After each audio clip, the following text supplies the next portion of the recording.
If a World War III like scenario happens, will China be the reason for that? What exactly is a world war? Where a lot of countries are involved in a war? In a war or multiple wars? Multiple wars. Don't you think multiple wars are going on today? Europe is on fire. There's a war going on in Gaza. You have tensions with Pakistan. You have tensions with China. There is tensions going on in South China Sea, with Japan also, in North Sea, with Taiwan, East Sea. Galwan, India was going a very big attack of the epidemic, and he thought that India's whole attention is diverted towards COVID. They would not respond. Made a cardinal error, for which he is paying till date. Deng Xiaoping and his leaders had come out with military strategy called war zone campaign doctrine, means one front at a time. What has this champion done? He has opened fronts with Japan, South Korea, Taiwan, Philippines, within the South China Sea, with India, and now lately with Russia. How can an entity which is enshrined in a constitution of a country for its economic development help the economic development of any other country? China controls or has controlling stake as of 2017 in 70% of international maritime trade, and it controlled close to 80% of container traffic. No nation today typically is sovereign. Sovereign means that I set up all my policies and I run my country. I'm sorry, even US can't do that. There is problems in their economy. It's collapsing. Political issues because there are people who are revolting against Xi. Then there are social problems, as you said, the youth issues. Then of course defense. PLA is revolting against Xi Jinping. What is their future? Namaste Jai Hind, my name is Jayesh Gangan and this is The J Report, a podcast where we discuss everything that is happening around the world through Bharatiya lens. On tonight's podcast, we have a very special guest. His name is Major General Rajiv Narayanan. In this podcast, we discuss what is exactly happening in China. What is exactly happening with Xi Jinping? If tomorrow the World War III starts, the reason could be China. But why? In this podcast, we discuss exactly that. We discuss what has been happening inside China since its historic times. We also discuss why Xi Jinping will be the reason why China falls. This is a very special podcast because in this, Major General Rajiv Narayanan explains how China is trying to fight with India but is failing constantly. I am sure this would be one of the most insightful geopolitical podcasts that you'd ever watch. So I would recommend to you that you sit down with a notebook and a pen and take notes of whatever Major General Rajiv Narayanan is saying in this podcast. I hope so you'll like this conversation and you'll share this with all of your friends and family members. So without any further ado, let's start this podcast in 3, 2, 1.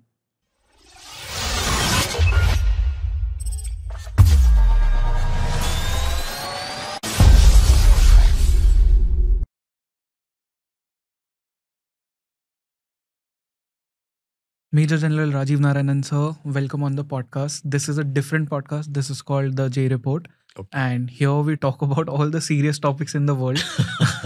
And one of the major issues that world is seeing today, it's China. Because in fact, as we were discussing in our Hindi podcast, even Mr. S. Jaishankar, he has said that India has a China problem, which is over and above the world's general China problem. So every country in world today has a problem with China in some way or other. And you have written a book which is called The Dragon's Bite, wherein you talk about PLA and how PLA functions today. So we'll be talking about that. But sir, firstly, welcome on the show. Oh, thank you so much. Always a pleasure to be on your show. Yes, sir. So, where should we start the discussion about PLA?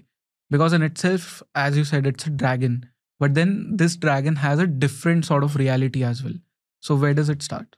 No, this dragon is like a dragon. Dragons never bite. They first burn you and then they bite and swallow the remnants. So the method of overall strategy of the CPC or the PRC to fight, where PLA is its entity. People have to remember the PLA is not the army of China.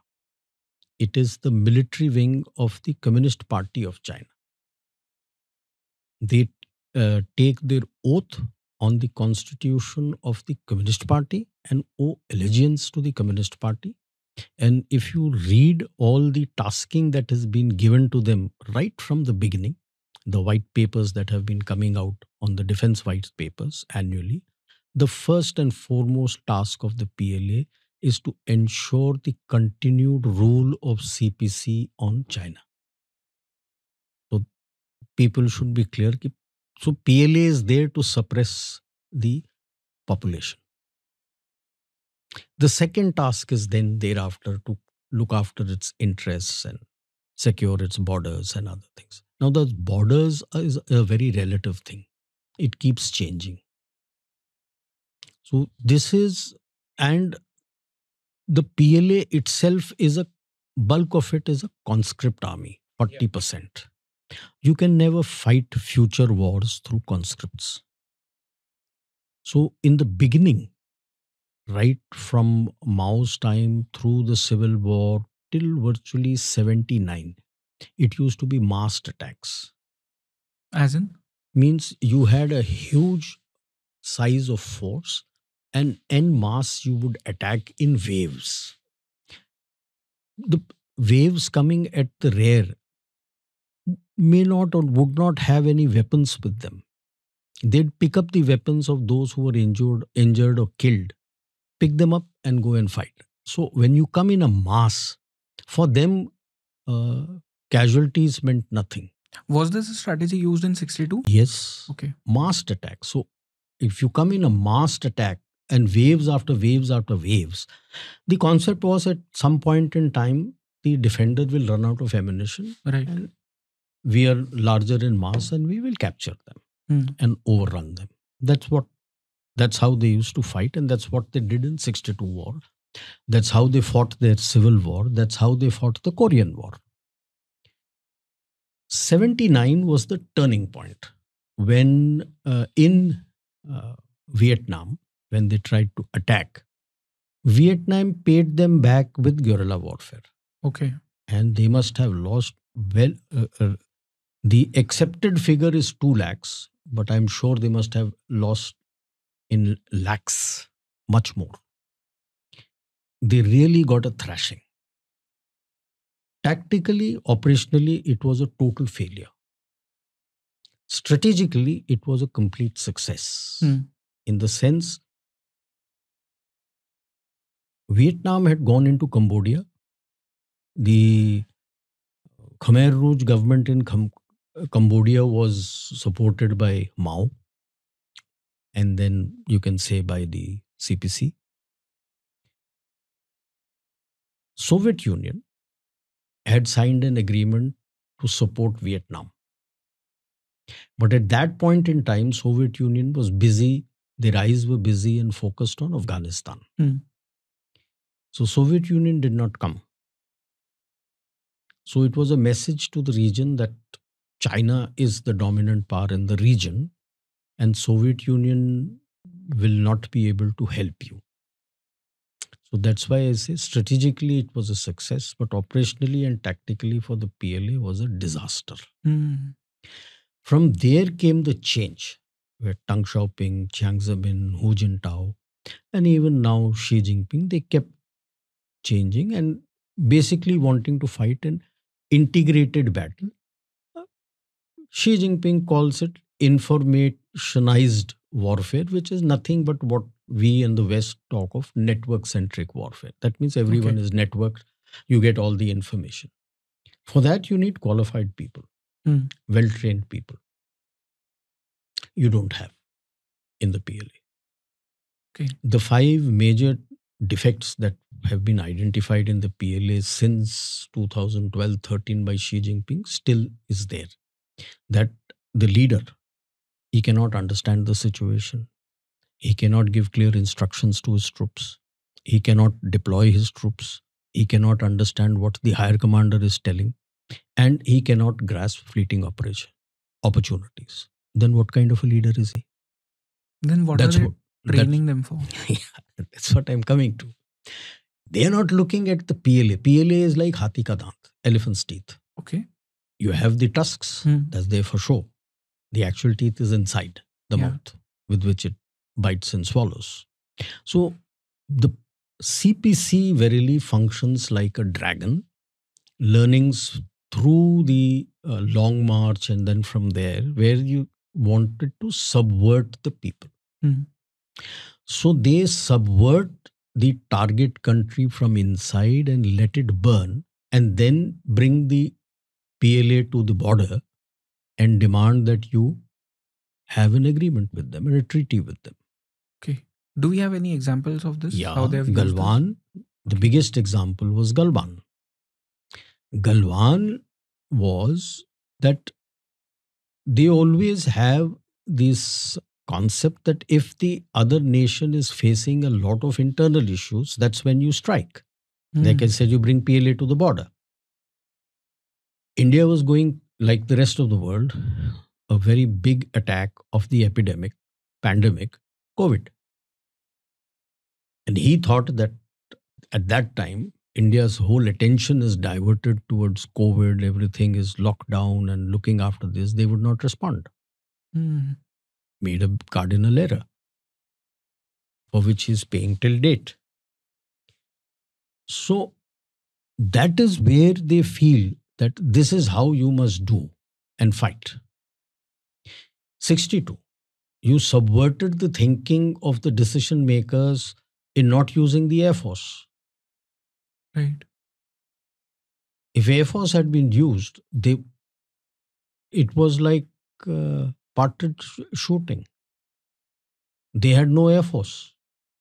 PLA didn't have an No, Air Force. at that time they didn't have anything. Okay. They could not. They did not have aircrafts which could operate at such altitudes. Hmm. We didn't face the problem because our Air Force would have taken off from the planes and you'd have destroyed the PLA. But look at the subversion and reflexive control that you targeted the mind of the decision maker. How So did it do this? Like the subversion of minds for this not using the Air leave Force? various stories that this is what will happen if you use this, we will do this, and this is what will happen if you But do that. how do they leave these stories? Like, do they have any sort of network inside the country? Who do you think all your communist parties are? We talk of Islamic Jihad Council. There is one network under which all the communist parties function. And when you were so much pro-socialism and your defense minister himself was totally sold to the communism idea, very easy. So he went back, took over portion of Aksai Chin because he was making the road there. He had made the road and it was necessary for him to connect Xinjiang with Tibet. The other route that he is making today via Hotan, and it's a very tough route. So this road is easier because Aksai Chin area is the salt plains of the Tarim River. So it's a flat land. So he could approach up to the pass. Yes, is difficult, but after that, along the Aksai Chin, it was a simple road. That's how he would be able to control Xinjiang and Tibet. So you subverted the mind, and well, he played with you. In fact, if I'm not mistaken, even Mr. Nehru, he had some sort of idea that Aksai Chin is not a good piece of land and India won't have any use of it. So he just let it go. Is that true? No, he's the one who ordered that. Your borders up to 54 were not marked. It was shown as uh, indeterminate border. In 54, he's the one who ordered that Kunlun Mountains pe border mark karo. And you firmed in your maps, and Survey of India from then on did not show as an indeterminate border but showed it as IB. So yes, he may have made a statement there in the parliament that not a blade of grass grows there. Now that's fine. But he's the one who ordered the border to be placed there but did nothing to secure your borders. But why? Because he said, I don't need the military. My police is good enough because I don't threaten anybody. But he forgot the basic issue that it takes two to tango. You can't dance with one hand, one person. Single person can't dance all alone a tango. You can't clap with one hand. You need two hands to clap. If the other side feels you as a threat, then obviously your borders are threatened. He will But hurt we you. were at war with Pakistan since 47, since we got our freedom. How could he say that nobody will threaten me because I don't threaten anyone else? He never trusted the army. No? They also know that it was the uh, independence was got because of the fear that the military is going to mutiny. Hmm. It's not because of the Congress. So that internal distrust to the military was always there. So truly, he was the last Englishman who ruled India. No, there have been many Englishmen who have ruled India. Anyone who is mentally colonized is an Englishman. A brown sahib, I call them. They're all brown sahibs. Your education system throws up brown sahibs only. Even today, you look up to acceptance from the West for the white man. अभी भी creams बिकते हैं जो आपके चमड़े को सफ़ेद कर देंगे. That means you're not comfortable with your sin. Why not? Why do you look up to why do you always look up to an Oscar or a Grammy? Why? Why are you looking up to these awards? You create your own. Chalk your own path. Yeah. See, problem is that the education, because your education tells you that you are a non-entity. It laughs at your culture. It laughs at your faith. I won't call it a religion because Sanatan Dharma is a way of life. It's a faith. He laughs at your faith. But he won't accept you questioning his faith. Similarities are amazing. Right? In like in Mahabharat, when they were in Vanvas, Lord Krishna is supposed to have given a vessel to Draupadi that till she doesn't eat finally, food will never be short. Right? You question that? How can it be possible?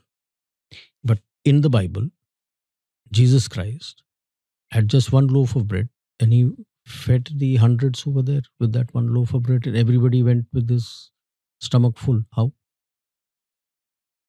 If you question this, then that also comes open to question. So, see, they would like you to be looked down upon.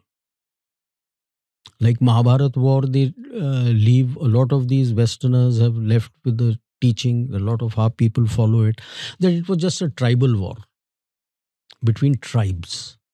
Why tribes? That you were not civilized. We civilized you. We did this to you. It's there. That's what the education system that you have throws up. Okay. So it becomes easy to subvert such people. And so when you shift towards socialism, when you say I prefer communism, then the Communist Party, which is antagonistic to you, can easily subvert you. That's what they did. So the aim is to subvert, burn, and then when the PLA comes, even if it is average, it will win the war. Right. Because you don't have the you willpower. don't have the willpower and the capacity to fight. Otherwise, with this kind of army, it will be a disaster if he tries. Like people keep saying, he will attack Taiwan. He got destroyed. So what is he waiting for in Taiwan? He wants to put pressure, keep it under pressure always, so that at some point in time it can merge. He has jumped the gun. Otherwise, slowly and steadily with the youth, they were working. And the mind of the youth was going towards merging with the mainland. Because after all, they are also Han.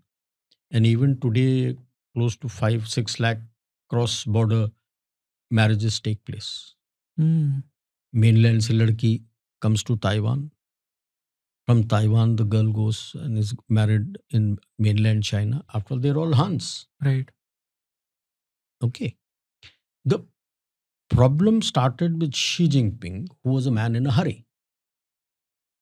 He destroyed the one nation, two systems in Hong Kong. Mm. That was what was being sold to the youth, one nation, two systems, that you merge with us and you will have your democracy. The moment this happened in Hong Kong, that one nation, two system sort of a subversion in Taiwan failed. Mm. That's how the youth today is totally anti the Communist Party of China. And they are targeting the youth in the mainland that if you join up with us, we will bring democracy in mainland. Okay. Is this why you call Xi Jinping the Imran Khan of China? Bilkul. The amount of damage that he has done to China is enormous. Like Yeah.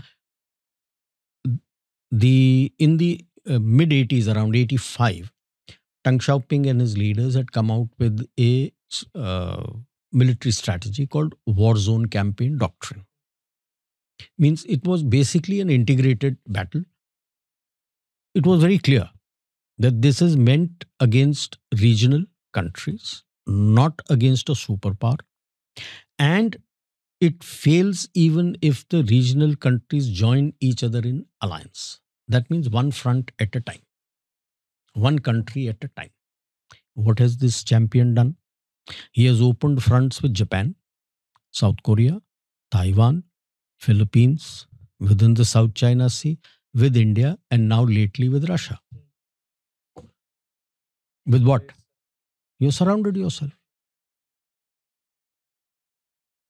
So the war zone campaign is you burn them, then you come at the border, ask for them to, and when you're coming in the first phase, you're throwing in your special forces, missiles, and everything to cast fear amongst the populace. If the country does a deal, it's a political victory. Then you get across the border and reach certain places, even as the buildup is going on. Again, you pause and you ask for a treaty. If it happens, then it's a major political victory, may not be a military victory. Then the third phase is when you go and capture whatever you want to capture. Then it's a politico-military victory. But before that, the target country has to be burning from inside. Now, this is the concept of Sun Tzu, that the acme of generalship is to win without fighting. The second level generalship is that you ensure victory before you join a fight. And this is what they're planning to do. And one of the biggest weapon in this is the BRI. Okay. How is that? The BRI sucks the target country dry. While they propounded it as a win-win situation, it turns out it was a win in short term and win in long term for China. The project is decided by China. The funding is done by China. Bulk of it is loan at market rates, which is about 7 to 8%, which that country can't give. Projects are white elephant because this was for future use by China, which doesn't contribute anything to the economic growth of that country. The labor comes from China. The material comes from China. Chinese run that thing. Yet, the local government has to pay annually X amount of money to the Chinese. Mm.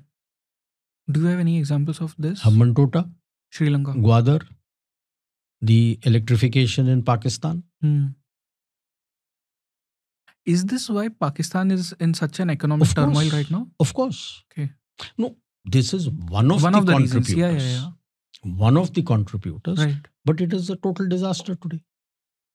It's a country. The only other country who has taken close to the amount of loans that they have taken is Argentina. Okay. And it's a sad commentary on Argentina that till early 80s or till the mid 70s, it was a top 10 economy of the world. Mm. From there, because the American interference came there, they went through socialism, dictatorship. Dictatorship and socialism has destroyed their economy completely today. Pakistan, if this loan had come through, tranche had come through from IMF, would have been the 24th or 25th loan. Argentina's is about 20. That means you have leaders out there who have no vision of how to economically revive your country. So you're surviving on loans. It is like people abroad who survive on credit cards. You take one, finish one, you take another, finish one, you take another, finish one. Now at the moment he's taking loans. Both countries are taking loans to pay back interest. Forget the principal. And they're not even able to pay the complete outstanding interests. So if you're taking loan to pay back part of your interest, it just piles up. That's what is happening, both sides. And this has contributed. So I caricature the BRI as an octopus. Octopus has 8 arms. The BRI has 8 arms. 7 land corridors and 1 maritime corridor. The octopus's arms have suction cups which holds the prey so tightly that thereafter the octopus can suck it dry and eat it up. This also does that. It sucks and holds you very close to China, and China sucks your economy dry.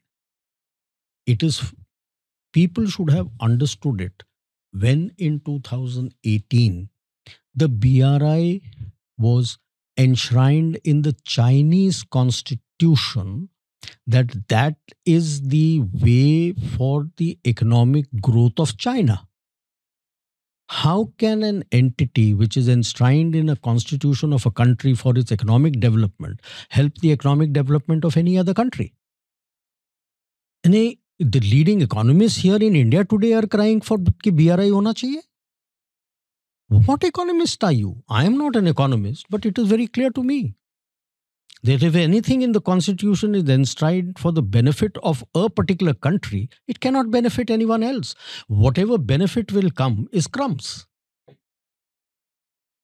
My constitution will not write anything for the benefit of some other country. It's for me and my people, which is what BRI is. It's enshrined in the constitution till today, since 2018, March 2018. ये समझ से बाहर है. This is what is subversion. Which was the project which they had planned for India ये under BRI? this is अपना Bhutan, Bangladesh, India, Myanmar corridor. Which India said, take a walk. Who the hell are you to tell me that this is part of BRI? Have you spoken to any of us? So without talking to any of the country, They have decided, they decided the on their projects. own. Yeah. Like I'll give you an example of Pakistan. CPEC. Bulk of the CPEC is essentially energy. Okay. Now, Pakistan has a set established grid of 22 gigawatts of energy, which is mostly green. It's all run on gas. Okay. It was in such a bad condition because of mismanagement and other things that it was barely able to give 11 gigawatts. Even that was not being subscribed to because because of mismanagement, the rates for the normal consumer and for the industry was sky high. It was the highest in South Asia. They were charging 8 Pakistani rupees per unit for the consumer. And nobody was buying. So like what we say in Hindi, patangbaji. So people used to hook and do that. And most of the industry was running on generators. In steps China for energy.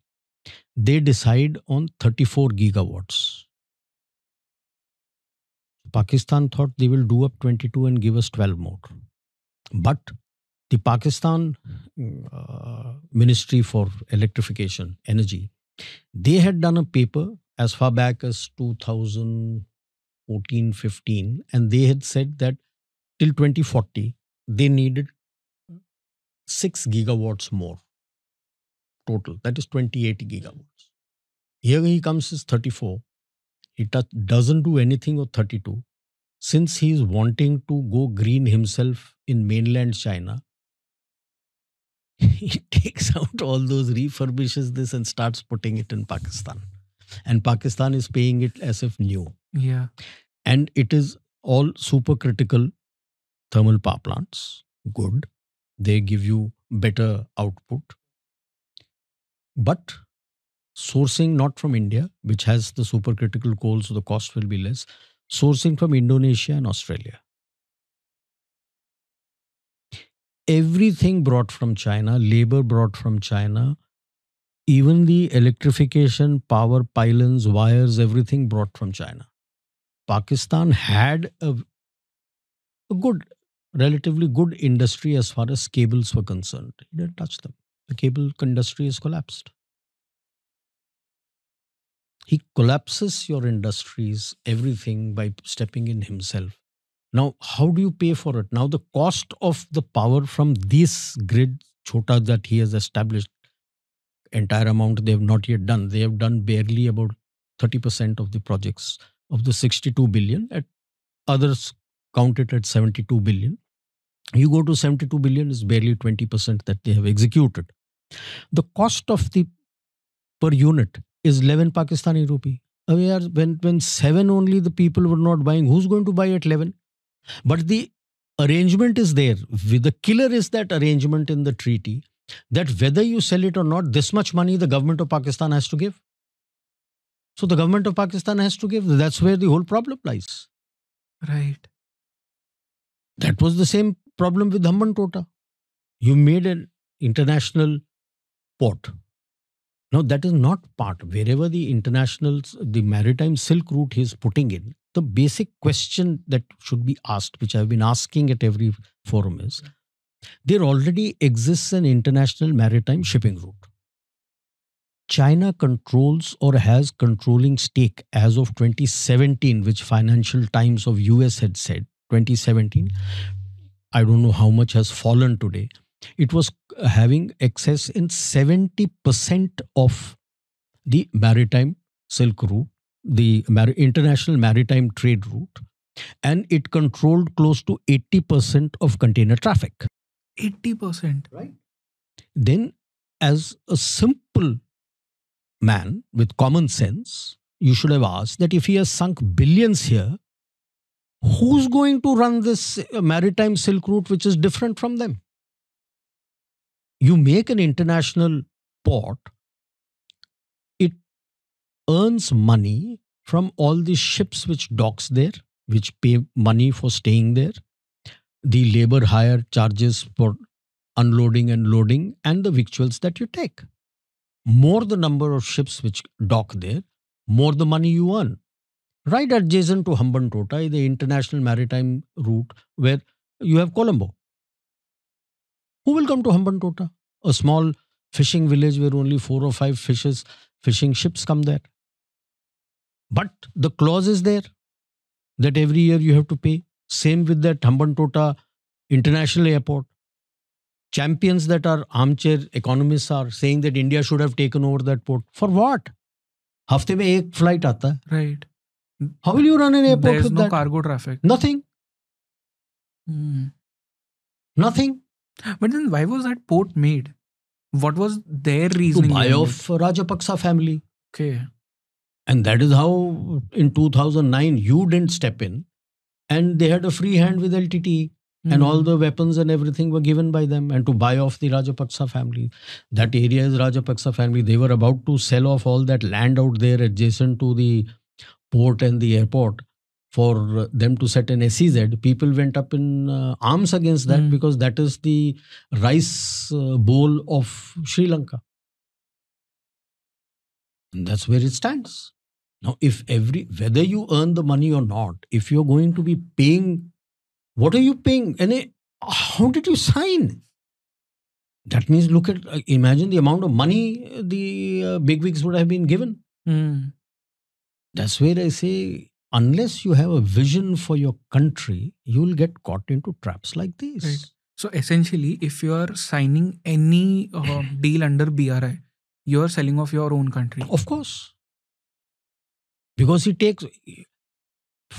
to hive off a portion of your loan or the interest that you have to pay, that you owe him, your debts, he takes over some strategic asset. That's how Hambantota has gone to him. That's how Gwadar has gone to him. That's how that portion of Djibouti has gone to him. That's what he does. And then within Pakistan, in phase 2, he was going to take over the agricultural land along the Indus as SEZs for agricultural companies for himself. So once you have sucked him dry, then when you come at the border, even an average army will overcome you. But then, just to digress a little bit, what do you think of that whole debate of string of pearls versus necklace of diamonds? See, he brought in the string of pearls was a term the West used, and even the necklace of diamonds is something West used. It's a very different thing. Otherwise, people think that we are doing exactly the same what the Chinese are doing. It's not exactly that way. The Chinese have a concept of overseas strategic strong points. It's a convoluted term for a military base. Because a military base has a lot of imperialistic meaning. So to avoid that, this convoluted overseas strategic strong points. They have written the latest, which they have, the Science of Military Strategy 2013, issued by their Academy of Military Sciences, which comes under the CMC. And that is what they follow.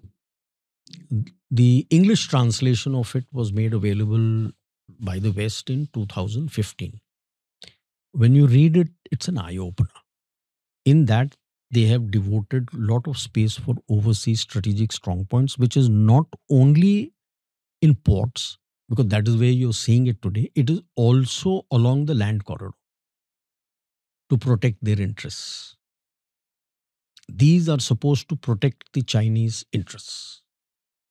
So if there is a political party in power which has signed off all these to provide them the space, they will ensure the continued rule of that political party and the ruler in that host country. And the digital Silk Route, not much people write about it, is very much a part and parcel of this overall strategy, because along the digital Silk Route comes the surveillance methods, which they have also put in almost every place within their own country. Cameras, software to see the person, identify, see the facial expression, understand how he is. Is there a change in his expression? Is there a mental this thing? They also have sensors which reads your heart. Is the heartbeat rising? Is it normal? Is it not?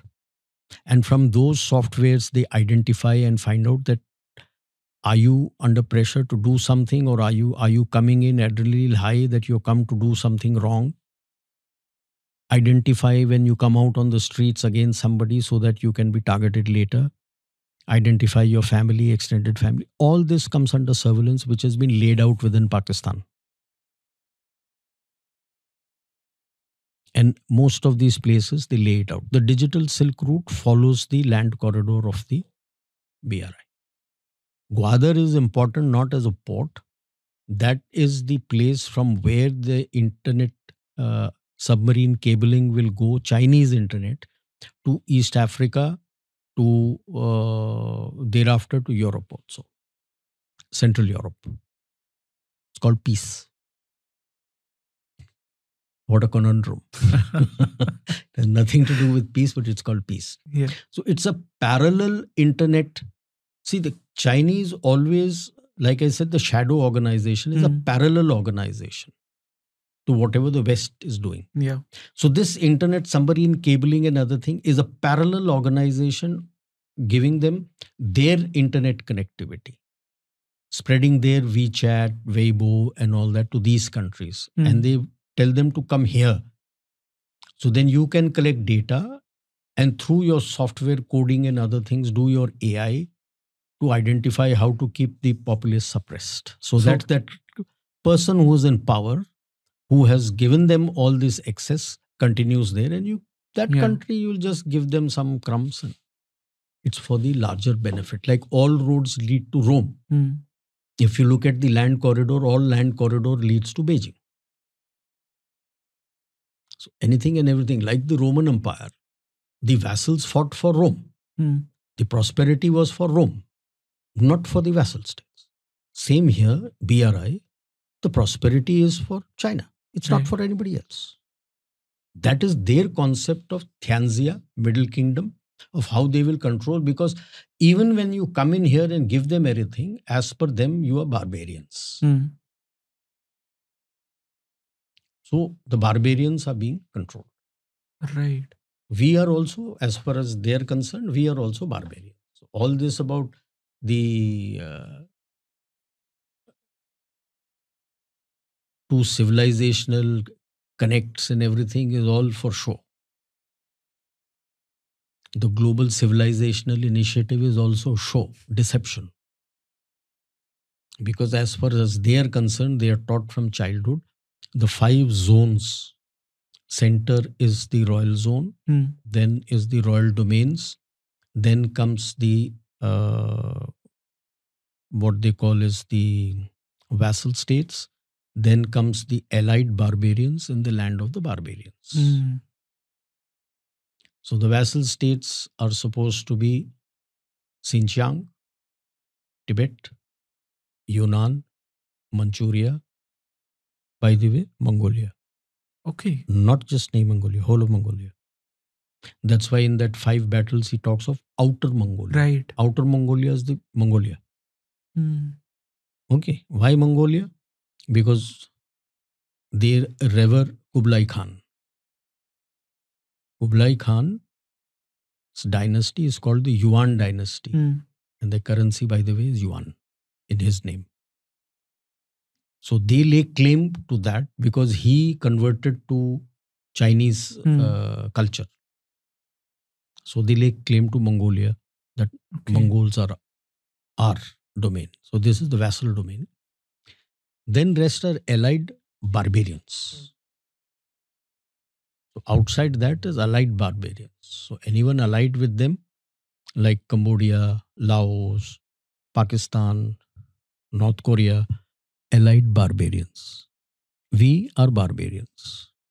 Even the latest map that they had taken out sometime in 2016, I think, where they claimed our Arunachal and all that, Myanmar should have been worried because we were told land of the barbarians in Mandarin. Their portion was written as land of the savages.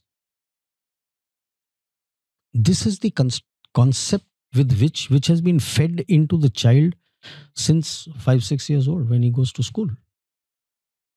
I'm not surprised that a lot of countries find the Chinese tourist obnoxious. So a common person thinks that I'm the one. We are the best. The rest are barbarians. So it is through that he says, and that is the concept of Middle Kingdom, which is a very damaging thought process. Because the Middle Kingdom at that time was just restricted to East Asia. And today in his mind, they want to establish it in the globe.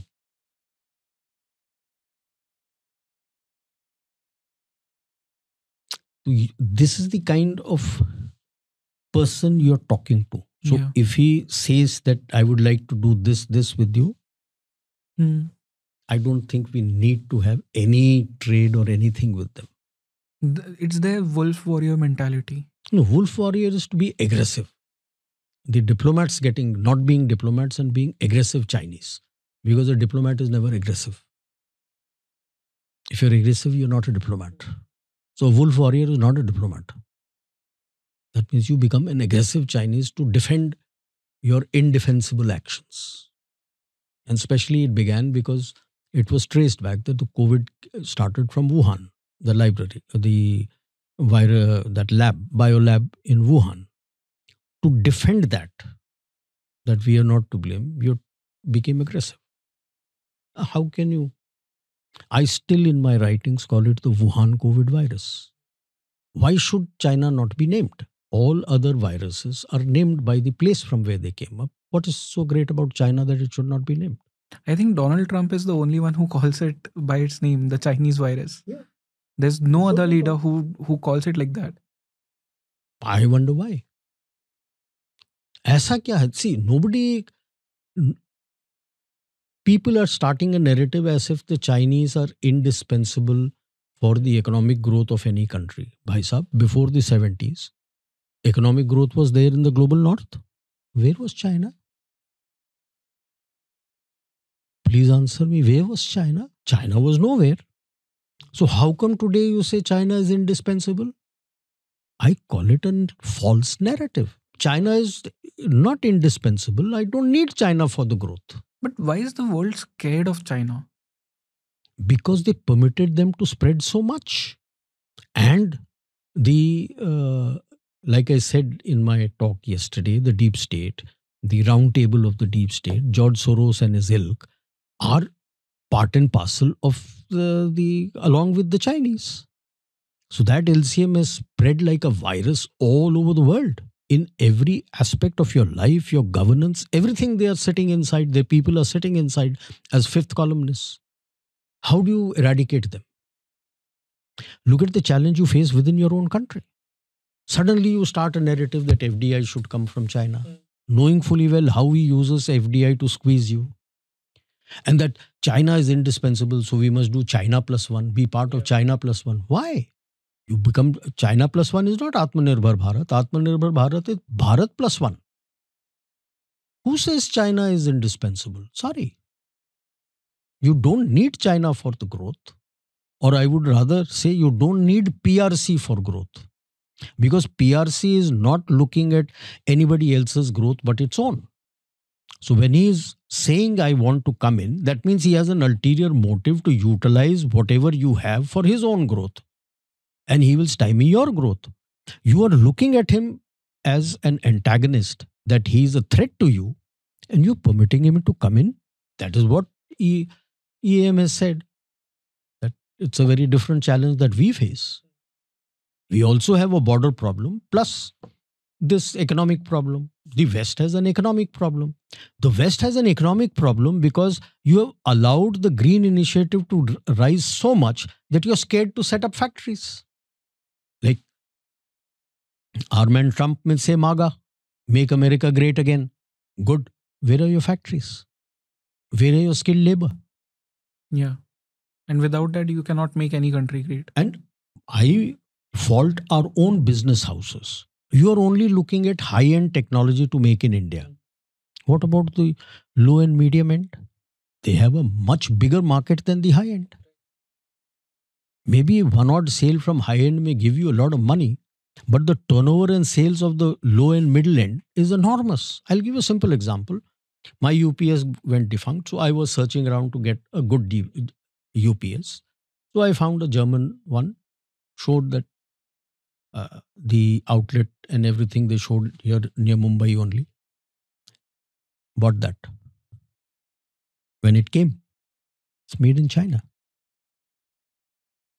A German company has his factory in China, and our man here, I thought it was made in Mumbai, is just a middleman.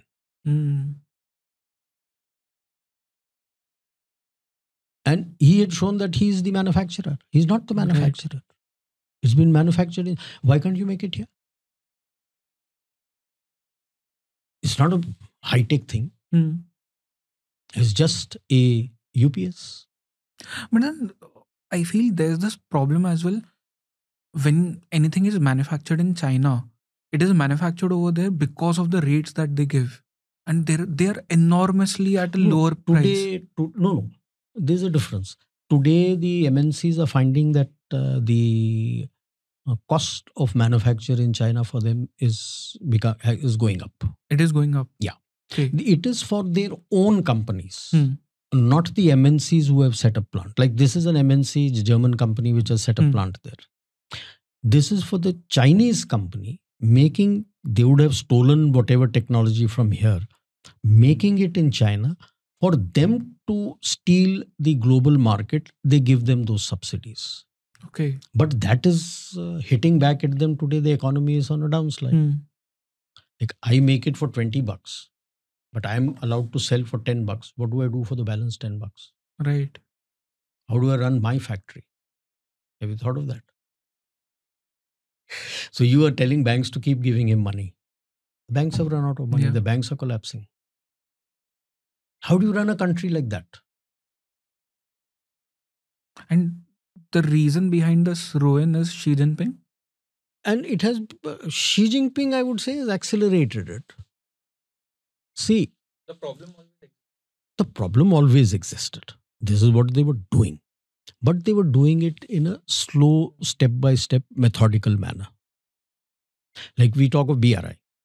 Now, this is not something which uh, Xi Jinping thought of. It's been ongoing since Hu Jintao's time. But he was doing it in a slow, step by step approach. Like take Gwadar. Gwadar was taken over by the Chinese in 2009. Xi Jinping was nowhere in the horizon. He has spent a lot. They were doing it in a slow and steady manner. Djibouti, they took over. Gwadar, they took over. They came to Hambantota. Okay. He accelerated everything. Because he has personal ambitions. His own. He's a megalomaniac. That me, myself, and I would be known better than Mao that I brought back China to its full glory. It's that. The moment you start doing this and talking, then you are asking for trouble. In Chinese history, they talk about never ask the emperor the weight of his cauldrons. No, now when I tell you this, you will not understand. In Beijing, there is a temple, an main temple complex. In the main temple, only the emperor was permitted to pray. And he would have 8 cauldrons in which they would keep various things to pray. Others would have less. His cauldrons were heavier. So when somebody wanted to overthrow the king, he would try to get his cauldrons to that size and that number. So, but if you are not strong enough and you tried to find out the weight of the cauldron, the emperor would understand that you are trying to overthrow him, he'll kill you. So that is the background to this term. Never ask the emperor the weight of the cauldron, which is the error Xi Jinping did. It actually began with Hu Jintao. The first error was made by Hu Jintao in 2006 November, I think 5 or 6 November, I think, when he called all the African heads of state. Chiang Zemin had started the China Asia Africa Forum. And he had given 1 billion, which was nothing. If you're taking 51, 52 states, it's nothing. He, under the China Africa Forum, he called the heads of state. I think 41 or 43 came there. And he has openly stated there, foreign media was also invited, that why are you asking money from the West? They ask for democracy and all these things. I will ask you nothing. You come to me, I will give you money. And he immediately increased the allocated amount in the forum to 5 billion. Now, 5 billion is also nothing. But the fact that he said that you don't need to go there, I will be your benefactor, raised the antenna. And the first impact they had was in the military industrial complex. Till now, what the Chinese were doing was the outdated or the old technology of the Russian they were buying off. And then using Western technology to upgrade their subsystems and subsystems and systems. That stopped. They had Israeli, the UAVs, the Harpies. And that was only the initial one. Mark 1 was essentially for surveillance. The Mark 2 was to be armed. They had sent the first ones also back to upgrade it to Mark 2. They never came. Their defense complex collapsed, and they have since then have become totally dependent on the Russians. They cannot do without the Russians, especially for engines and everything. They cannot do without the Russians. And then comes Xi Jinping with his own megalomaniac that I am the boss and big power relations, G2 in US and China. And 2018 onwards, the downslide started and COVID, complete collapse. I refuse to believe IMF that it grows at 5% or even what the Chinese say 2%. Everybody knows that if you have a 2%, more than a double digit hit on a GDP, the country collapses. Well, everyone knows that their entire GDP was made up 1/3 of realty sector. Balance was from exports. Realty sector has collapsed. Export have collapsed. How are you expecting me to believe that his GDP is growing? Why have the exports collapsed? The West collapsed. Okay. They don't have the purchasing power. Okay, because their imports collapsed, so here the exports collapsed. Yeah. Okay. Their imports collapsed. So the export collapsed. See, export collapsed further because you went for zero COVID. So you sealed everything. The West still needed it. So others were granular. So you were manufacturing. So they outsourced it to the other countries, India, ASEAN and other countries. So that's going. Now when it is going and now when you say that, okay, I am open, who will come to you? You took 3 years to open. Now it is all set. So that also collapsed. High end, in any case, by making Make in China 2025, you opened yourself to all the threats. See, unless, that's why I like this Atmanirbharta, that make yourself Atmanirbhar. So you're not saying that I will make everything. You're telling the others also, okay, come and make in India. Till you don't have the power of making all these things in India, you can't cock a snook at others. In today's world of interdependency, like even today when they say, no, globalization will go. How will it go? You're interdependent totally today. You're globalized, you're interdependent. Okay, you may reduce to some amount, some dependency and say, okay, I will do this. But can you take out all your interdependencies? You can't. No nation today typically is sovereign. Sovereign means that I set up all my policies and I run my country. I'm sorry, even US can't do that. Yeah. If OPEC changes its rates, it impacts US also. It impacts US also. So you are affected by whatever policy decisions are being taken in other countries on whom you're dependent for certain things. Everything is interlocked. Everything is interlocked. So today, there's a beautiful book written in late 80s by one of our own late ambassadors, Rangarajan. Conflict Negotiations, it is called. Wonderful book where he talks about these things in 87. Concept he has given is the negative and positive covariance of rewards. What is covariance of rewards? If the two of us are interdependent, then certain things that we do, the reward will not be akin to each other. There's going to be a variation in rewards, what you get, what I get. If the covariance of rewards is not that much negative to any one side, you will not have conflict. The moment it becomes steep, the chances of conflict increase. Because if you're not getting anything, then you're in conflict. कि मेरे को लूट लिया. Okay. So today the world negotiations, diplomacy, all depends on that, the negative and positive covariance of rewards. If I am coming to set up a plant in your country, right? So I will expect a certain degree of positive covariance to me. It will never be 50-50. And you will expect that your negative covariance should be tending towards positive. If you achieve that, then it's a win-win. But that is not what BRI does. It's all skewed towards China.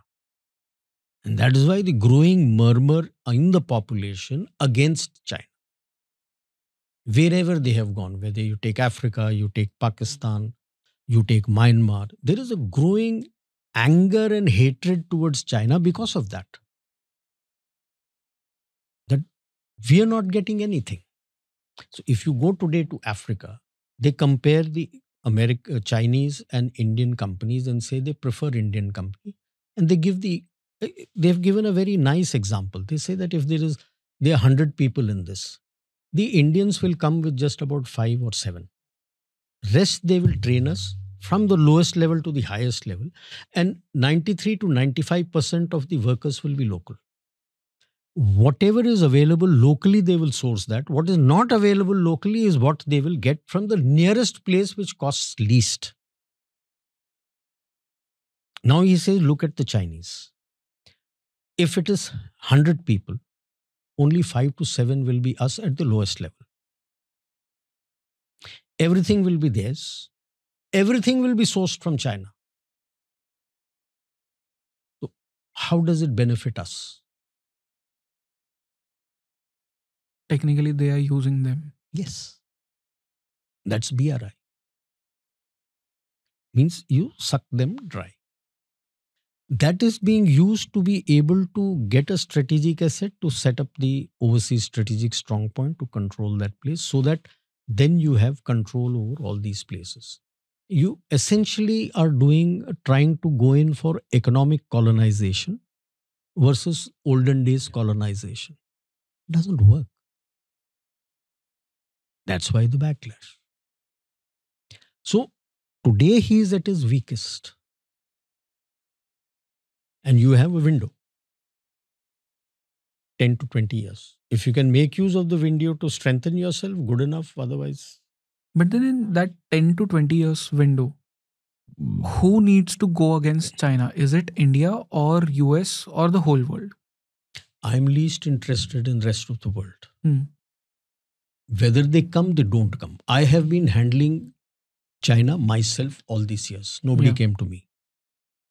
In case they go into a turmoil, because Xi Jinping is on the back foot, his wings are being clipped, there is a lot of internal turmoil, PLA is not fully ready, their equipment is under question because it's not sustainable, they're not ready to fight with 40%.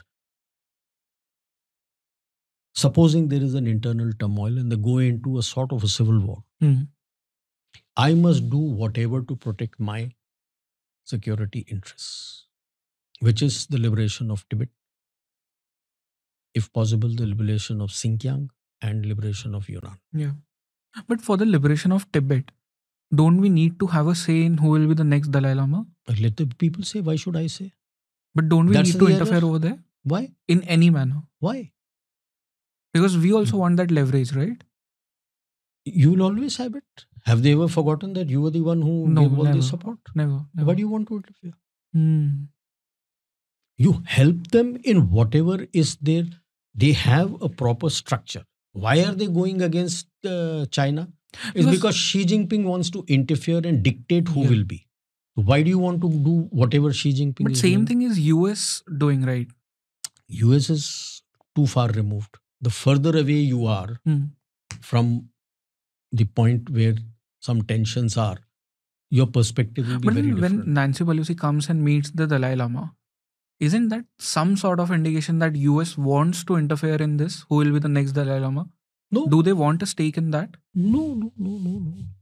See, why do you want to have a stake in anything? You help them. They have a proper process. As with Theravada system, they have a process for how to select. You assist them in selecting. Okay. Help them. And say, okay, you go about doing it. We'll help you. That's it. Why do you want to interfere in them? No, I don't mean You us. maintain good relations. I mean US. Would US want to have a stake? They have no stake. Dalai Lama and the government in exile doesn't stay in US. Sure. It's in Dharamshala, McLeodganj. Yeah. It's not in US. So what stake does US have? It is just they are using him for a messaging and a pressure on China. Okay. They have nothing. Even today, the Tibet Act that they have modified, they have not yet stated that they recognize Tibet as independent. They are only stated that the borders of the existing Tibet autonomous region is wrong. They don't agree to that because Amdo and Cham and all that should have been with them. But they have not stated that Tibet is independent in that. Right. They have not stated that. Have they agreed to accept that Taiwan is independent and given an embassy to Taiwan? No. These are games to be played to do messaging and to send something to somebody. But you mentioned civil war in China. Can happen. How? One of the scenarios. How and why? See, today your economy is in shambles. Total shambles. People don't have money. People are running away from urban to rural. That at least something I can grow somewhere and eat something.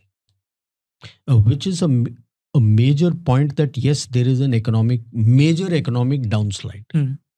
There is political churning within the CPC. Right. That I see. What I assess and see. This is ideal point of what they say is that the emperor has lost his mandate to rule from heaven. They follow the concept of mandate from heaven to rule, and they follow the concept of Qi, which is the strategic flow of power. So it is appearing that people within the CPC are already looking at that Xi Jinping has lost the mandate to rule. So step by step, his whatever he wanted of economy is being spoken of to change. They have not yet changed it. Like he was for industrialization, they are talking of services. He was for dual circulation, that is internal and export. They are talking now of internal circulation, which is totally contrary to what he says. Yeah. Okay. His supporters had written an article in the leading newspaper in China talking about that he and his father were the leaders of change in China, which has been thrown out and people have laughed at the face. And Xi Jinping's article on Xi Jinping being removed from the paper itself is indicative that all is not well with Xi Jinping. Now you have a gang of four which has come up. As I see it, something akin to what happened during Mao's time between 72 and 76 when his wife with three more people came up. You have Kaichi, his aide, Wang Huning, the great survivor. Then you have Li Qiang, who's the premier, and his wife, Xi Jinping's wife, Pu Liuan, Peng Li Yuan, who is basically a singer, folk singer. Kaichi and Wang Huning seem to have taken the lead, but you have various factions within the Politburo. It all depends which way the PLA goes now. The PLA itself is very aggrieved with Xi. See, when you say that, proudly say that I have targeted and purged 150 generals, it's not just the general. The general's extended family, then his personal aides who are there, their extended family, then the staff that he had brought with him who is mentoring, their extended family. So the people affected and impacted are quite large. Secondly, people who have retired, the veterans and all, they have no pension, there is nothing, the economy has collapsed. So they are also out on the streets. PLA itself, last year, sometime October, November, they had written in PLA Daily that PLA is not ready for war. Now that stayed for about 7 days and then was removed. And the PLA Daily is controlled by the CMC. That means there is a rift within the CMC. Otherwise, such a thing has never come out earlier. It came once before twice. Once just before the Tiananmen, I think it was around 87, 88. And once during Hu Jintao's time, just before he demitted office, that is around 2009. The PLA had openly written a letter then to Deng Xiaoping and this time to Hu Jintao that it's time that the PLA ceased to be the military wing of the Communist Party and became the military of the nation. They have said this? Written in writing. Okay. which around, because Tiananmen happened, that was turned down. Hu Jintao turned down. And that is the background to, if you notice, till now he's on the back foot. But till last year, every time Xi Jinping has spoken to the PLA, he's always said that you have to obey the Communist Party and be loyal to him. There have been times when he has used this phrase in his speech about 90 times. Okay. In one speech to the PLA. So the PLA is, I think, now not happy that they are with the CPC. Then outside the princelings. Princelings are people who are descendants of old revolutionaries of the PLA, Communist Party, their children and descendants. He has been purging them.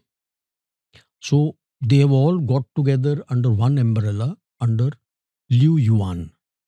He's a retired Major General, a political commissar, erstwhile logistics department, which has now been broken up, of course. He is the son of Liu Shaoqi, who used to be the president of China under Mao, around late 60s, 67, 68. So around 68, he was purged. Because Mao felt that the Cultural Revolution, the Red Brigade, was not adequate enough, and he wanted to bring the PLA inside to support his Cultural Revolution. Liu Shaoqi was not for it. So he purged him and he killed him in jail. Like Xi Jinping eliminated Li Keqiang in the swimming pool. So all of them have come under him. Every year around, I think, end October, beginning November, is the anniversary of Deng Xiaoping, where all the princelings used to get together and they used to discuss various things. And ever since Xi Jinping had come to power, every year he used to go there and address them. Last year he didn't go. Because last year it was taken over by Liu Yuan, and he has openly thrown a challenge to Xi Jinping and the Communist Party that enough is enough. What is required for China is a parliamentary democracy. No, he calls it what? A socialistic parliamentary democracy. Which means? Means socialism, but a parliamentary democracy. Under a parliamentary democracy, which is anathema to the CPC. Democracy means not a single party rule. So this is the language which the youth is also talking about. That they want socialism because they look back to certain welfare measures. They don't like out and out capitalistic because it's become too expensive. But a democratic form of government. So are the people over there protesting for a democratic form of government? No, not yet openly. Okay. Not yet openly. But there are they talks. Are restive. Now, any future of any nation rests with the youth. Now, the youth have totally demoralized at the moment. The first phase was Tangping, that let it rest. Yeah. Then it moved to Bailan. Yeah. Means let it rot. Tangping is something like what we used to have work rule. That means if you have 9 to 5 means exact 9 to 5 and you will go away. 5 o'clock, even if there is something urgent, you will not work. You will go. Then now it has become let to rot. He is not even ready to work. And late, which has started after Xi Jinping took over as his third term, it's called Run Shui. Run Shui means run away. If you can run away, run away. Run away where? Out of China. Okay. Wherever you want to go. You're not ready to work. So either run away to the rural area or run away outside China. Quite a lot of people are using this illegal route via Latin America, Mexico to get into China, get into US. But why are these terms coming up? Is it because of nothing? Socio-political issues? Yeah, you're disgusted. Now you are asking your own, trying to break the family. You're asking the son to spy on the parents, asking the parents to spy on the son, asking the son to spy on the siblings. But while it may be okay in some other society, in an Asian society, it doesn't work. Right. Family bonds are very strong. Mao tried it in Cultural Revolution. it work? It doesn't work. All said and done, Asia has some of the most ancient civilizations. And whether the religion may have changed, but that DNA doesn't change. But as far as I remember, when that Red Army thing came up, weren't students killing off their own teachers? Yeah, they were all Kids, doing that. yeah. But then after that, then you think back, no, Hmm. what have I done? When you have a mob mentality and you surge, you do things, you can do anything. After that, then comes the period of a guilt that what have I done? Is this what it is? Then you stabilize again and re-establish. Like I said today, you're looking after your family. Now suddenly you come back to that old cultural revolution, the wounds open up. No wonder the youth is so demoralized. From this comes the period of the revolution can come up again, where you go against them and say, because for the first time, when he was going for their 20th Congress, people came out in the street and openly chanted down with Xi Jinping. And then it evolved to down with CPC. This is the first time ever that has happened by name. Initially, it began with the blank paper. Then it evolved to this. Then you curbed them, suppressed them. How long? When does the PLA break? After all, PLA would not have forgotten when the floods came towards Beijing to protect Zhongnan High. You diverted it towards Hebei province where the group army got flooded completely. So they will think that we are okay to be sacrificed just to protect yourself. Right. So there are events. China is like, you may call it a bamboo curtain, but messages don't come out so easily. People are hesitant also to express it in so many words in X or even in Weibo because of what the MSS will do to them. But it is coming out slowly. So that is why I say that some portion of the PLA, PAP may revolt and the other portion may not. Then you are into a civil war. So that is one of the scenarios. Right. So basically, it's a dying dragon because, as you said, there is problems in their economy. It's collapsing. Political issues because there are people who are revolting against Xi. Then there are social problems, as you said, the youth issues. Then of course defense. PLA is revolting against Xi Jinping and CPC. So what is their future? See, I had, in one of my talks, I had given three scenarios. First was that he continues strongly, and which would be a disaster for China. Second was the CPC clips its wing. How soon? And can they revive the economy? Otherwise, it is going to be a disaster for CPC. And third was turmoil and chaos and civil war. Because if you historically, when you read it, whenever a king has been overthrown, somebody has thrown his hat in the ring and fought the king and overthrew him. Okay. So till now, nobody has thrown the hat in the ring. But the situation is ripe. Could be thrown at any time. And what is evident today is at the moment it appears that his wings have been clipped. But seems that he is not well. What is his ailment? We don't know. Some because he had a cerebral aneurysm. Some people say he had a stroke. Someone says he had a bad stomach. But it is evident that he is not too well because he is not attending their major meetings. From 15th July opening session, he spoke. After that third plenum, he's been missing. Whenever any VVIPs have come for a visit, he has met them precisely for about 15-20 minutes, full stop. After that, the meetings have either been chaired by Li Qiang or Kai Chi. Rest of the discussion, which tells that either he is not too well or his wings have been clipped and he has been told that you are a rubber stamp. But the fact that his aide is there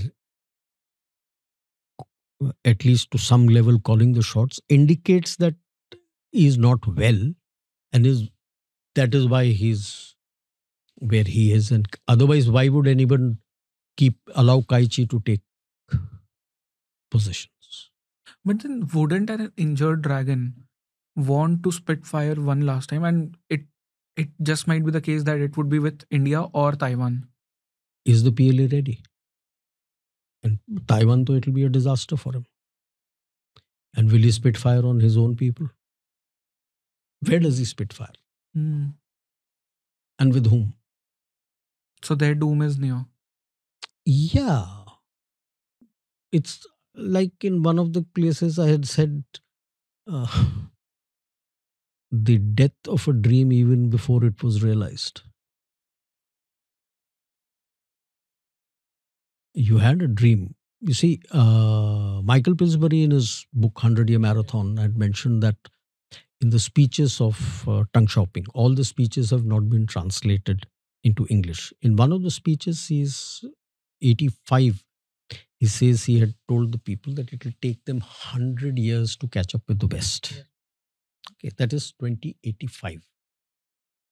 In the fifth generation in his second term, fifth generation is Xi Jinping.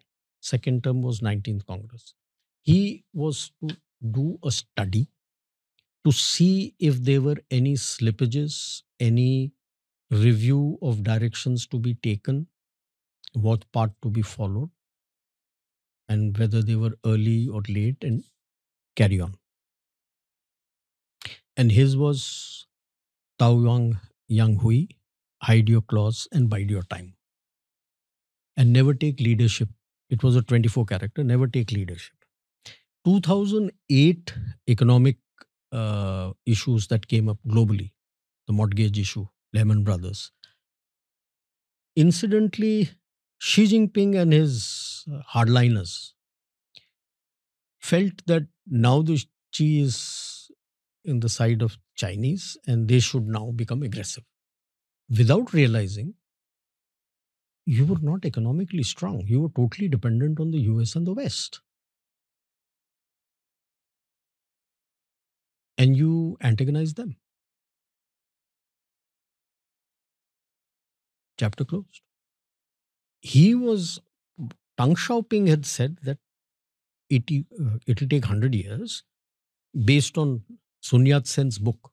Deng Xiaoping also was following Sun Yat-sen's book, The International Development of China, published way back in 1922. He only actualized that book. It has a book with about, I think, 16 to 18 maps of China, lays out everything, where the ports, the railway lines, the energy, high-speed railway lines, roads, everything he had given in that, exactly that has been followed. But he strategized that it will take them 100 years to catch up. Because then you will be Atmanirbhar. And he jumped the gun when you were totally dependent on the West. Your military was totally dependent on Russians, even today. For everything else, you were dependent on the West. Now you've antagonized the West completely, US and the West completely. So your economy is destroyed. The geoeconomics that you were using on BRI, they used on you. You're finished. Yeah. So if a And- World War III like scenario happens, will China be the reason for that? That's an interesting question. A lot of people speak about it. What exactly is a world war? Where a lot of countries are involved in a war? In a war or multiple wars? Multiple wars. Don't you think multiple wars are going on today? Yeah, So- absolutely. So why don't you term it as a world war? Europe is on fire. There's war going on in Gaza. You have tensions with Pakistan. You have tensions with China. There is tensions going on in South China Sea, with Japan also, in North Sea, with Taiwan, East Sea. What more do you want? See, the concept of a World War I and World War II Firstly, the war was located in Europe, mostly. I would not say the completely, mostly. Because the First World War also was fought in West Africa, where they went into Turkey. Okay. And there was nothing much going on rest of Asia.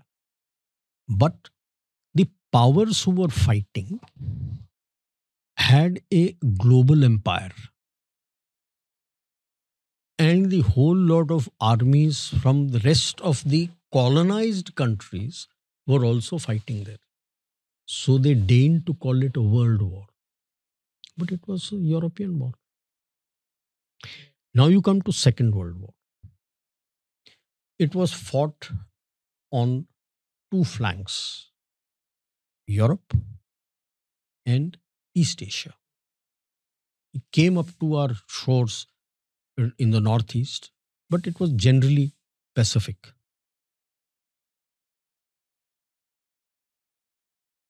Again, global empire, colonized armies were there fighting. So you deigned to call it a world war.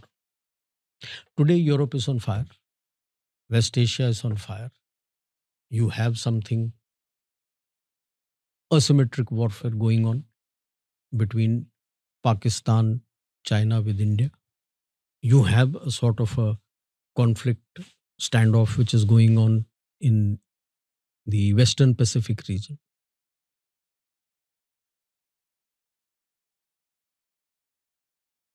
Africa के अंदर भी you find Congo and other places, Somalia, Sudan. People don't even talk about the fight between the Sudanese army and the Rapid Support Force, which is still going on.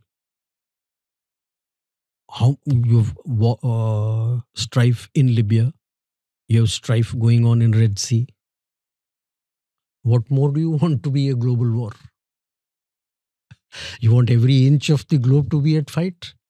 You're already in world war. The world is already at war. You're being asked to take sides. You have refused to take sides. You're being asked to take sides. At that time, you had no choice because you were colonized. So depending on where your ruler, which side your ruler took, you went. Today, you're being asked to take sides. And you being the voice of Global South, the Global South is also refusing to toe the line and take sides. But quite a lot, major percentage of your globe is in strife. So basically, sir, every place in the world is on fire today.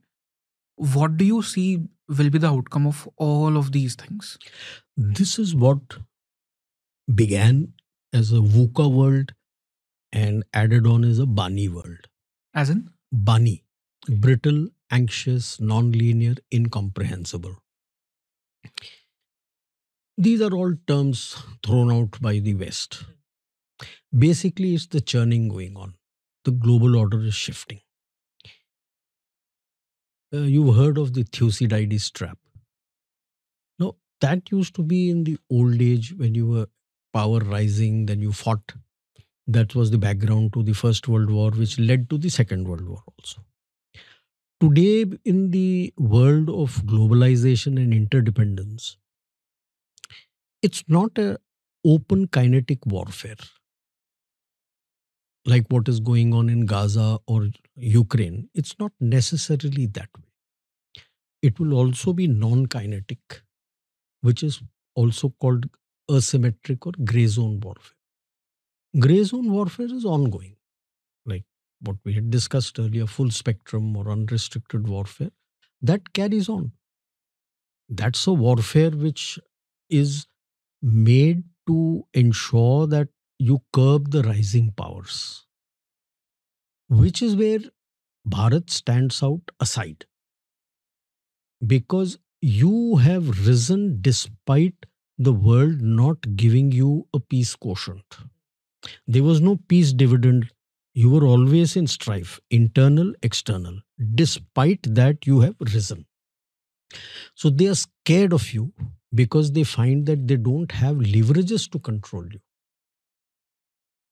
they may try to stop, because what they've noticed is when they tried to put a sanction on certain things, yes, things got a little delayed, but you worked your way around it and you produced it yourself. Your cryogenic engine, your rockets.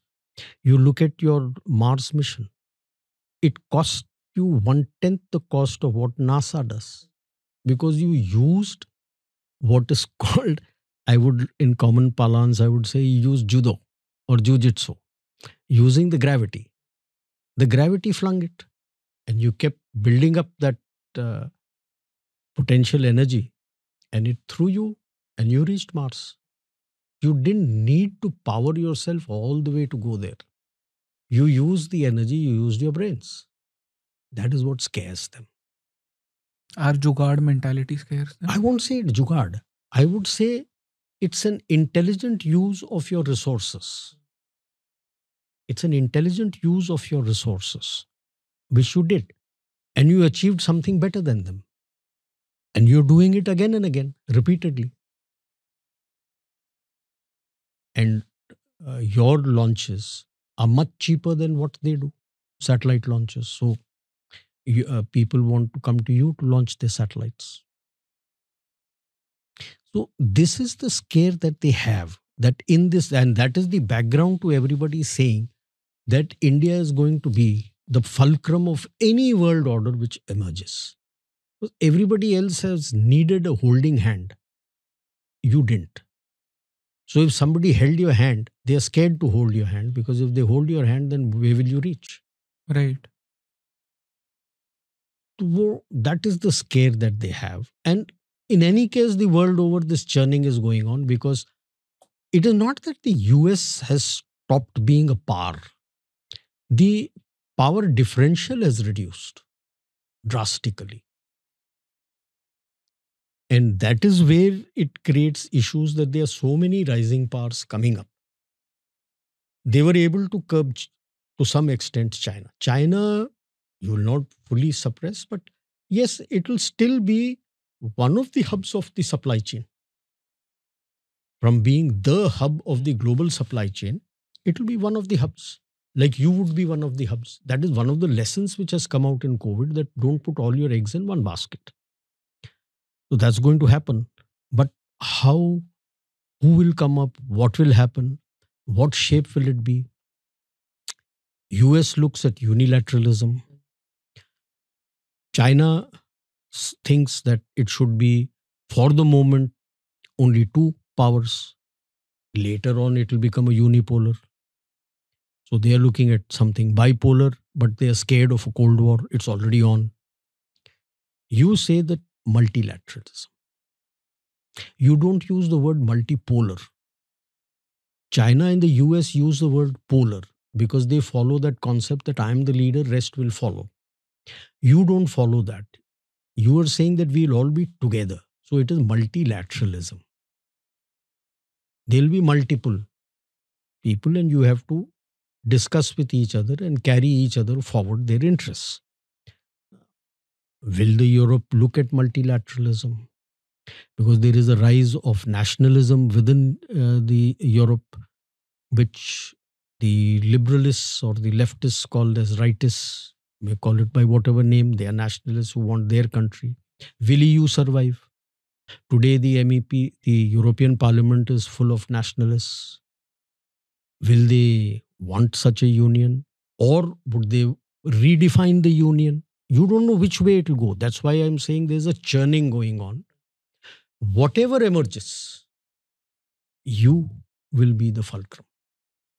Without your fulcrum, the world won't survive. This much is a given. So everybody, why is every US and the West, Germans also targeting you? They want to control you. Simple and straight. They want to control the fulcrum. Suddenly, why is everybody interested in you? They want that the fulcrum should follow their orders. Then they can control the world, which whatever way it emerges, the global order, whatever way it emerges. You are saying, sorry, I am the fulcrum. I will control myself. That is where this churning is going to take place. My message to the people is don't get demoralized. That tells you your worth. That you are the gold of the world. Everybody wants to have a pie, a share of the pie from that gold with you. And you are saying, no, I will be myself. And I will decide who and what, in what terms it should be. So you should stay strong and not get carried away by the negative narratives that come. Oh, it happened in Bangladesh, so it will happen in your country. No, don't even laugh at that narrative. You should be laughing at that narrative that you are being compared to Bangladesh. You are the rising Bharat. Never lose sight of that. I think that's a good note to end this podcast on, because I feel we planned a separate podcast on a very different topic for the second one. But I feel we should continue with this subject in the second podcast and bring in the deep state as well, because that is something which the audience would like to hear. But sir, thank you so much for this conversation. We started off with PLA. We talked about China. We end up at a World War like scenario. And after that, we speak about Bharat here and there always, because as you said, Bharat will be the fulcrum of the new world order. And I just hope people don't get scared that easily by the narratives that are being shared on the internet or anywhere else in the media and stuff like that. So thank you so much. Always a pleasure. Thank Always you. Jai Hind, sir. Jai Hind.